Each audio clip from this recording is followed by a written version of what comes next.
Om Swastiastu, Om Awigdam Astu Namasidam. Selamat datang di video pembelajaran jarak jauh pendidikan agama Hindu dan Budi Pekerti untuk SMA kelas 10.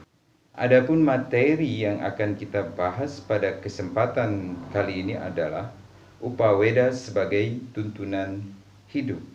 Ini merupakan materi pembelajaran SMA kelas 10 pada semester 1.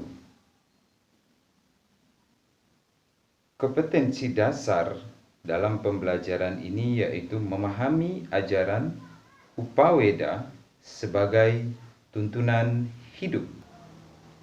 Indikator pencapaian kompetensi menguraikan pengertian Upaweda, mengklasifikasikan kedudukan Upaweda dalam Weda.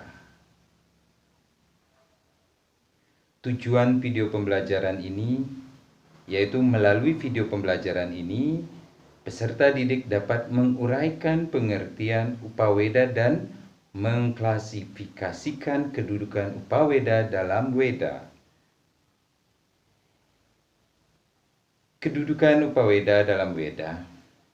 Mengenai kedudukan Upaweda dalam Weda dapat dilihat dari materi, isinya sudahlah jelas, sesuai arti dan tujuannya serta apa yang menjadi bahan kajian dalam kitab Upaweda itu, maka Upaweda pada dasarnya dinyatakan mempunyai hubungan yang sangat erat dengan Weda. Tiap buku merupakan pengkhususan dalam memberi keterangan yang sangat diperlukan untuk diketahui. Untuk pengertian Upaweda sendiri itu terdiri dari kata upa dan weda. Upa sendiri mengandung arti dekat dan weda adalah ilmu pengetahuan atau weda itu sendiri. Jadi dapat disimpulkan bahwa Upaweda adalah sebuah kitab yang paling dekat dengan Weda. Artinya kedekatan Upaweda itu sangat erat dengan Weda itu sendiri. Adapun bagian-bagian dari Upaweda yang pertama adalah itiasa. Itiasa ini terdiri dari kata iti, ha dan sa yang mengandung arti bahwa di sini diceritakan tentang legenda raja-raja ya. Dikatakan di sini ada kisah-kisah yang sedemikian rupa ya kejadiannya dan tidak ditentang lagi kebenarannya. Dalam itiasa itu sendiri kita diberikan gambaran tentang kehidupan di masa lalu.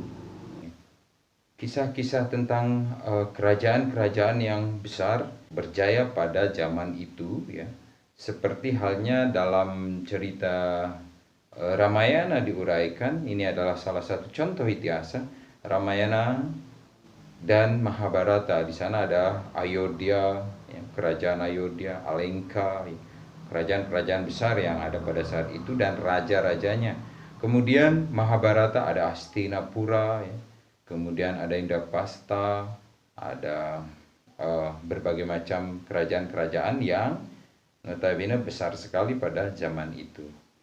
Jadi itihasa itu sendiri merupakan sebuah peristiwa yang tidak bisa ditentang lagi kebenarannya. Ya. Tidak ada yang tidak mempercayai bahwa itihasa itu terjadi pada zaman itu.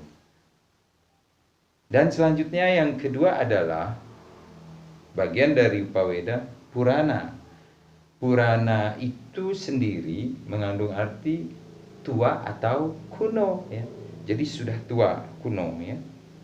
Di sini kitab ini menguraikan tentang sejarah raja-raja yang berkuasa. Jadi dari wangsa ke wangsa ini ya, turun temurun raja-raja ini menguasai dunia ya.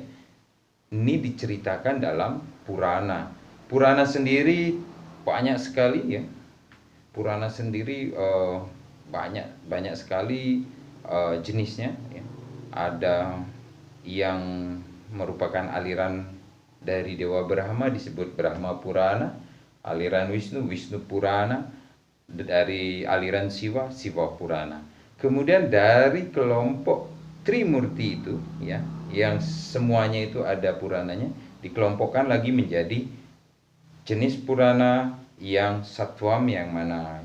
Kemudian ada lagi yang Rajasika yang mana, kemudian ada Tamasika. Jadi Purana itu berbagai macam jenisnya, dan ceritanya sesuai dengan Tuhan yang diagungkan atau sesuai dengan aliran masing-masing. Biasanya Tuhannya dimuliakan. Contoh kalau Purana Brahma Purana, maka Dewa Brahma lah yang paling utama. Begitu juga Wisnu Purana, maka Wisnu yang akan dijadikan dewa tertinggi. Dan kalau Siwa Purana, maka Dewa Siwa lah yang punya peran utama dalam buku tersebut atau kitab tersebut. Yang ketiga, Arta Sastra. Ketika kita berbicara Arta Sastra, maka kita akan tergiring untuk berada dalam dunia politik. Arta Sastra ini berisikan tentang ilmu-ilmu politik, ilmu-ilmu dalam berperang atau taktik, siasat untuk berperang. Jadi di dalam bagian Upaweda ini khusus ya membahas mengenai ilmu perpolitikan. Yang keempat ya, ada Ayurveda. Ayurveda ya, di sini tentang ilmu pengobatan, atau boleh dikatakan ketika sakit maka acuannya adalah pada Ayurveda.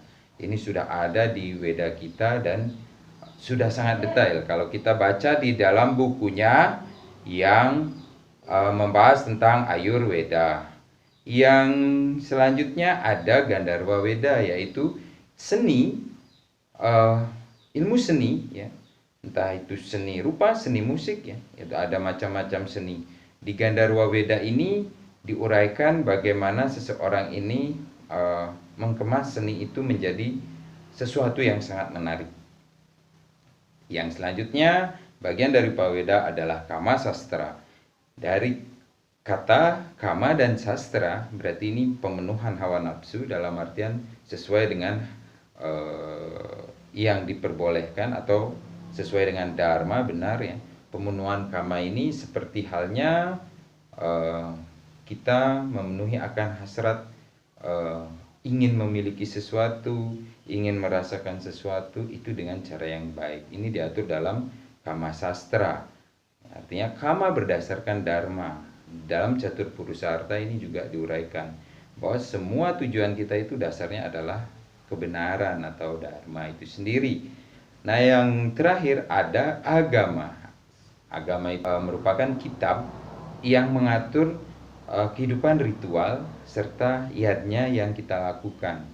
Jadi kalau di dalam Hindu yang universal, yang umum ya, yang berlaku pada setiap wilayah ya, alkulturasi, tidak mengharuskan satu wilayah dengan wilayah yang sama. Agama ini akan diwarnai dengan ritual-ritual yang satu sama lain berbeda ya. Contoh di Bali. Di Bali kita mengenal dengan istilah Banten yang luar biasa besarnya ya, sampai ratusan juta. Tapi ketika kita bergeser ke wilayah Jawa, maka Banten sudah mulai mengecil dan rupanya tidak seribet Jejaitan yang di Bali. Karena di sana nilai seni orang Bali tinggi. Di Jawa sudah mulai itu dikurangi. Kemudian bergeser lagi mungkin ke daerah Kalimantan, ada Dayak. Mereka punya kebiasaan hanya menggunakan tidak menggunakan Jejaitan atau apa, hanya berupa sebuah Banten atau sajian ya. Jadi sudah cukup seperti itu. Apakah mereka bukan penganut Hindu semua ya? Karena sifatnya universal, satu yang esa disebut dengan banyak nama dan dipuja dengan berbagai cara. Nah itu. Jadi untuk agama ini merupakan pegangan hidup. Kalau itu merupakan suatu ajaran yang membuat kita tenang dan nyaman ya, itulah yang layak disebut agama. Tapi ketika membuat kegaduhan, selalu berpikir yang buruk, ya itu bukan agama. Jadi itu sebuah hal yang masih sifatnya duniawi. Nah itu bagian-bagian dari Upaweda. Dalam kodifikasi Weda, Upaweda sangat jelas kedudukannya, yaitu secara garis besar dapat digambarkan bahwa Weda dibagi menjadi dua kelompok besar, yaitu Sruti dan Smrti. Dari Sruti itu diturunkan menjadi Caturweda, yaitu Srut, wahyu yang diterima langsung oleh para maharishi. Ada 4, Rigveda, Samaveda, Atharvaveda, dan Yajurveda. Kemudian kelompok Smrti, Smrt, artinya ingatan. Ingatan ini dibagi menjadi bagian-bagian besar, yaitu Upaweda dan Wedanga. Jadi Upaweda ini adalah kitab Smrti yang paling dekat dengan Weda, artinya kebenarannya sangat detail menggambarkan Weda itu sendiri. Sedangkan Wedanga batang tubuh dari Weda. Jadi ajaran-ajaran Weda dikelompok-kelompokkan lagi, menjadilah Weda Angga. Weda Angga. Jadi batang tubuh dari Weda itu sendiri. Jadi demikian kedudukan Upaweda di dalam kodifikasi Weda. Baik, itu mungkin pemaparan yang dapat disampaikan. Harapannya untuk peserta didik mampu membuat kodifikasi Weda dan menemukan kedudukan Upaweda itu di mana dan bagian-bagian yang tadi diuraikan. Itu dari penjelasan singkat. Semoga dapat bermanfaat. Saya ucapkan terima kasih sudah menyimak dan suksema. Om Shanti Santi Santi Om.